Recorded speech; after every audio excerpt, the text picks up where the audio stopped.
हिंदी साहित्य द्वितीय प्रश्न पत्र के इसके पहले क्लासेज हमने देखा कि कामायनी में महाकाव्य तत्व का मात्रा कितनी है, और इसके बाद हमने देखा कि निराला की जो एक लंबी कविता है राम की शक्ति पूजा, उसमें एक महाकाव्यात्मक औदात से युक्त एक लंबी कविता है। इन दोनों का विश्लेषण हमने किया पिछली क्लासेज में, आप डिस्क्रिप्शन में उनके वीडियो देख सकते हैं। और ये हमारा कई बार पूछा जाने वाला प्रश्न है, पीसीएस में भी आईएएस में भी, कि गोदान एक महाकाव्यात्मक उपन्यास है। किस स्तर पे इसको महाकाव्यात्मक माना जाए, कैसे माना जाए, इसका विश्लेषण इस क्लास में करेंगे। Welcome in my YouTube channel study with शरण आईएएस। गोदान हम जानते हैं कि भारतीय हिंदी साहित्य का भारत का ही नहीं विश्व की महानतम कृतियों में है। अन्य कृतियों से इसकी जो है अगर तुलना की जाए तो कहीं 19 नहीं बैठती है, एक महानतम कृति है। और गोदान इनका अंतिम उपन्यास था, संपूर्ण उपन्यास था प्रेमचंद जी का, मुंशी प्रेमचंद जी का। उन्होंने बाद में मंगलसूत्र लिखा था लेकिन वो पूरा नहीं हो पाया। 1936 में ये प्रकाशित हुआ था। और महाकाव्य, कोई किसी को महाकाव्य हम तभी कह सकते हैं जब वो तत्कालीन, उसको पढ़ने के बाद तत्कालीन समय की सारी स्थितियाँ, परिस्थितियाँ, राजनीतिक, आर्थिक, सामाजिक, सारी एक एक कर अगर हम उस समाज को देख सकें उस उपन्यास में, तो उसे हम महाकाव्यात्मक उपन्यास कह सकते हैं। जैसे इसकी हालांकि जो संकल्पना दी थी फील्डिंग ने, विदेशी लेखक थे फील्डिंग, उनकी टॉम जोन्स की भूमिका में उन्होंने इसका विवरण दिया था। अगर हम भारतीय संदर्भ में देखें तो एक सीधे सरल जीवन को व्यक्त करने के लिए मध्यकाल में जिस विधा का उपयोग किया गया उसे महाकाव्य कहा गया। महाकाव्य लिखे गए जिसमें एक सरल जीवन को बहुत अच्छे से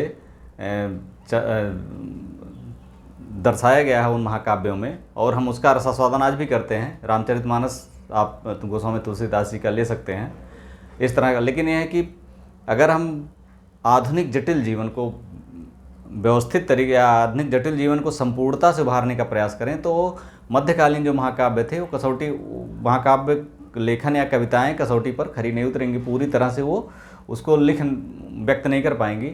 इसलिए उपन्यास विधा ने इस कमी को पूरा किया और किसी भी जीवन को, समाज को संपूर्णता से उभारने का कार्य इसने किया। इसलिए इसे गद्य महाकाव्य भी कहा जाता है उपन्यास को। गोदान इस महाकाव्य या गोदान एक महाकाव्य है, उस परंपरा को किस स्तर तक पूरा करता है इसको हम देखते हैं। सबसे पहले देखते हैं कि गोदान महाकाव्य के स्तर पर किन किन कसौटियों पर इसको हम कस सकते हैं। तो पहले एक तो हम देखते हैं कि इसकी क्षेत्रीयता।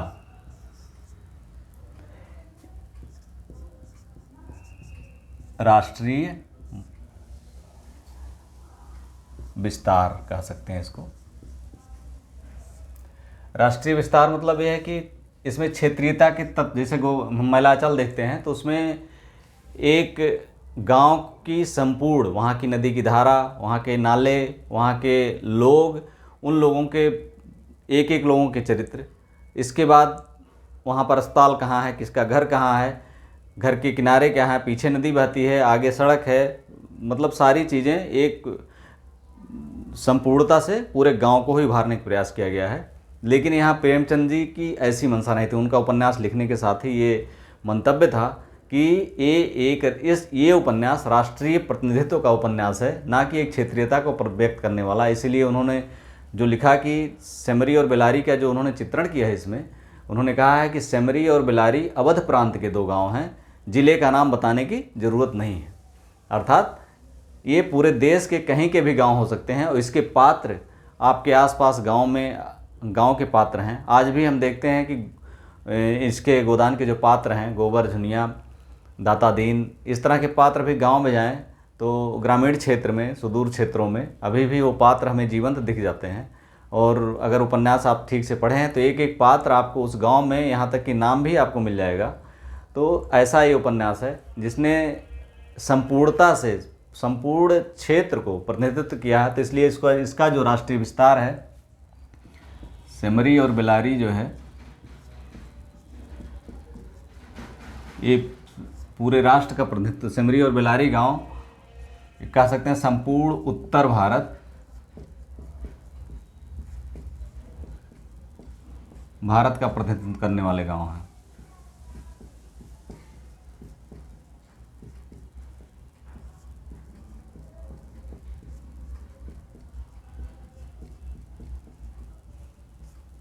अभी स्पष्ट हो गया कि गोदान किसी क्षेत्र विशेष का गांव नहीं है, संपूर्ण उत्तर भारत के अगर उस समय के समाज को 1936 में लिखा गया था, 1936 के समाज को, क्षेत्र को, वहाँ के रहन सहन को, वहाँ के पूरे उत्तर भारत के अगर एक गांव के माहौल को देखना हो तो हम ये इस उपन्यास से संपूर्णता में जान सकते हैं।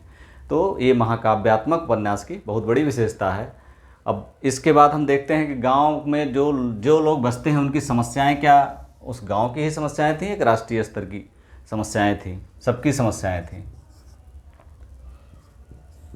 एक ग्रामीण उपन्यास है, तो ग्रामीण और शहरी, चूँकि ये इन्होंने महाकाव्यात्मक इसलिए भी कहा जा सकता है कि इसमें दो कथाएं समानांतर चलती हैं। कौन कौन सी? ग्रामीण और शहरी। ग्रामीण कथा और शहरी कथा में बहुत ज़्यादा इनके विस्तार में बहुत अंतर नहीं है उपन्यास में, इसलिए दोनों कथाएं समानांतर चलती हैं। ग्रामीण कथाएं हमारी समझ में ज़्यादा आती हैं इसलिए कि ग्रामीण समाज, प्रेमचंद जी ग्रामीण क्षेत्र से रहने वाले थे, उन्होंने इसलिए ग्रामीण समाज को बहुत अच्छे से उकेरा है। लेकिन शहरी समस्याओं को भी कम नहीं है, वहाँ पर जितनी भी समस्याएं थी, चाहे वो बेरोजगारी की समस्या हो, जैसे शहरी मजदूर यहाँ से जाते थे, विभिन्न क्षेत्रों से जाकर के वहाँ मजदूरी करते थे, शहरी बेरोजगारी है, तनख्वाह जैसे दलाल हैं, मिर्ज़ा खुर्शीद जैसे नवाब हैं, खन्ना जैसे पूंजीपति हैं, सारा यहाँ पर व्यक्त होता है। और ग्रामीण जीवन अगर हम देखते हैं, ग्रामीण जीवन में तो यहाँ पर भी हम देखते हैं कि ग्रामीण जीवन का जो संपूर्ण सच होता है यहाँ पर दिखाई देता है। जैसे हम देखते हैं कि यहाँ पर एक विधवा है, झुनिया जैसी विधवा है, झुनिया जैसी विधवा है जिसका पति सांप्रदायिकता का शिकार हो गया था बॉम्बे में, तो यहाँ सांप्रदायिकता भी है।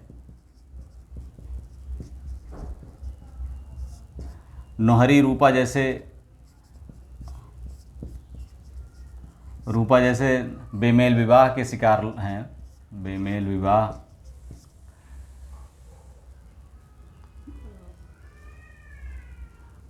होरी जैसे किसान जो है, होरी जैसे किसान लगान से या कर्ज से दबे, पूरा उस समय पूरा ग्रामीण परिवेश ही था, कर्ज का बोझ इनके सिर पर है। जमींदारी शोषण है,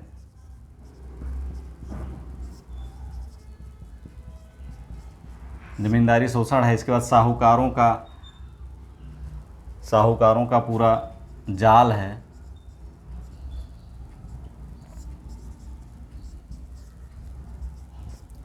पुलिस का शोषण है।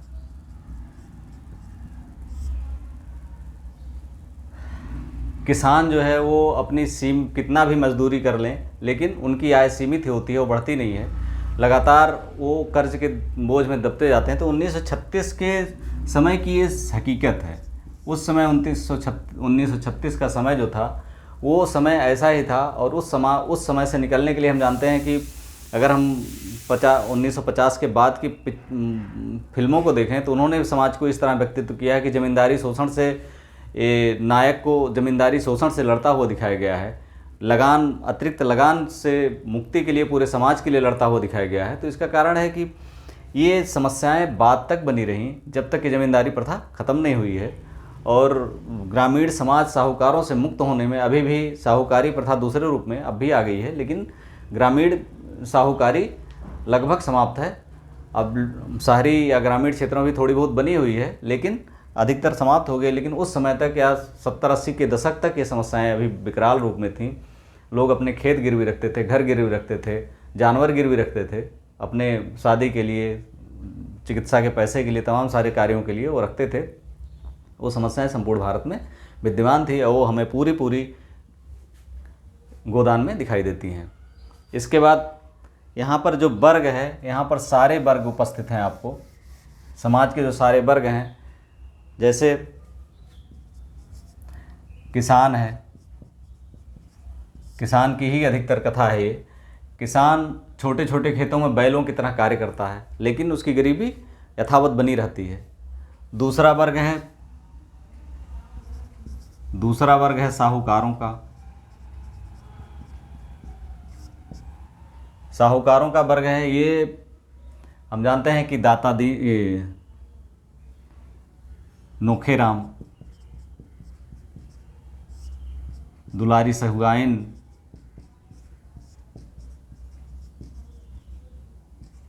ये सब ऐसे साहूकार हैं जिनसे छोटे छोटे कर्ज तुरंत ज़रूरत पड़ने पर ये दे देते हैं, और जब ज़्यादा हो जाता है, सूद ब्याज जोड़ करके इतना ज़्यादा हो जाता है कि इन्हें अपने कुछ न कुछ जो जीवन यापन की इनकी चीज़ें होती हैं वो इन्हें सौंपनी पड़ती हैं, और ये पुनः उसी गरीबी के दलदल में धंस जाते हैं और इन्हीं के लिए कार्य करने लगते हैं। दाता दीन का खेत है, धर्म के ठेकेदार जो हैं, धर्म का ठेकेदार ये भी थे, जैसे दाता दीन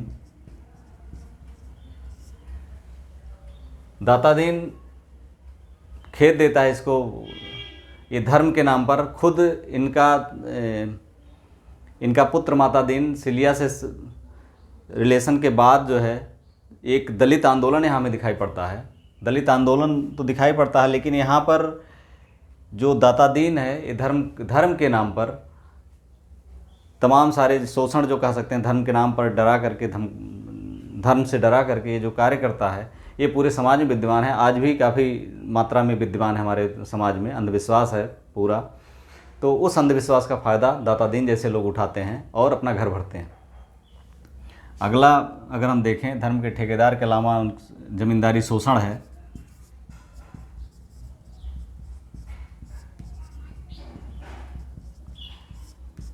जमींदारी शोषण है, राय साहब और उसके कारिंदे लगातार शोषण करते रहते हैं, और जब भी मन करता है तो उनके कारिंदे आकर के धमका करके चले जाते हैं, और लगान, ज़रूरत पड़ने पर लगान या चढ़ावा, इस रूप में तमाम सारी चीज़ें खेती किसानी में जो पैदा होते हैं उसके साथ वो चीज़ें या नगद लगान, ये लगातार इनसे प्राप्त करते रहते हैं। और किसान के पास जीविकोपार्जन के लिए भी नहीं बचता है, वो दो समय का खाना तक नहीं खा पाता है।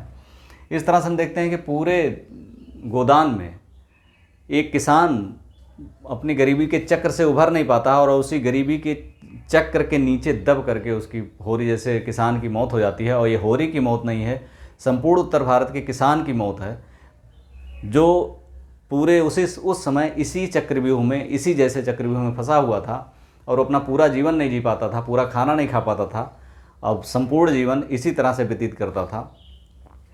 इसके अलावा शहरी जीवन में यहाँ पर हम संपूर्ण चरित्र तो कह सकते हैं कि जितना बारीकी से ग्रामीण परिवेश को यहाँ उभारा गया वो उसमें तो नहीं है, शहरी जीवन में तो नहीं है।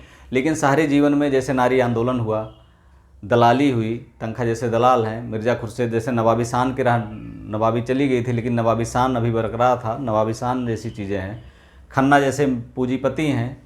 तो इस तरह से तमाम, जैसे कह सकते हैं कि सभी वर्गों का प्रतिनिधित्व यहाँ पर दिखाया गया है। नारी आंदोलन, मालती और सरोज जैसे लोग नारी आंदोलन के लिए प्रयासरत हैं, मीनाक्षी हैं। तो इस तरह से शहरी जीवन में भी इस तरह की परिस्थितियाँ हमें दिखाई देती हैं, जो उसके संपूर्ण चरित्र को, तत्कालीन चरित्र को बहुत गहराई से तो नहीं लेकिन संपूर्णता में उभारने में सफल हो जाती हैं।